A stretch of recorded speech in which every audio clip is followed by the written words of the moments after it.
Please subscribe YouTube channel TTS 2.0. Curd rice recipe, mister chef MD Alam Raja Khan. Curd rice बनाने के लिए आपको ये स्टेप्स फॉलो कर सकते हैं। सामग्री: चावल 1 कटोरी, सफेद या ब्राउन चावल। दही कर्ड 1 कटोरी। दूध 1/4 कटोरी। पिसी हुई हरी मिर्च 1 या 2। करी पत्ता 8 to 10 पत्ते। ड्राई मस्टर्ड सीड्स 1/2 चम्मच। तेल ऑयल 1 चम्मच। नमक स्वाद अनुसार। बनाने का तरीका: चावल को अच्छे से धोकर उबाल लें।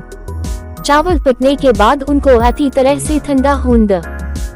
एक बड़े बोल में दही को लेकर यूज पेंट लें, उसमें थोड़ा सा दूध डालें और एक से मिला लें। एक फ्लैट ठंडे चावल को दही में मिला लें। चावल और दही का मिश्रण तैयार है। एक कढ़ाई में तेल गरम करें, उसमें राई डालें। राई फटने लगे तो उसमें करी पत्ता और हरी मिर्च डालें और छोटे से समय के लिए पकाएं। एक फ्लैट स्टक्के को तैयार कर राइस में डालें और अच्छे से मिला लें। थोड़ा सा नमक डालें और फिर से एक से मिला लें। आपका स्वादिष्ट कर्ड राइस तैयार है। यूज ठंडा होने दो और फिर सर्व करें।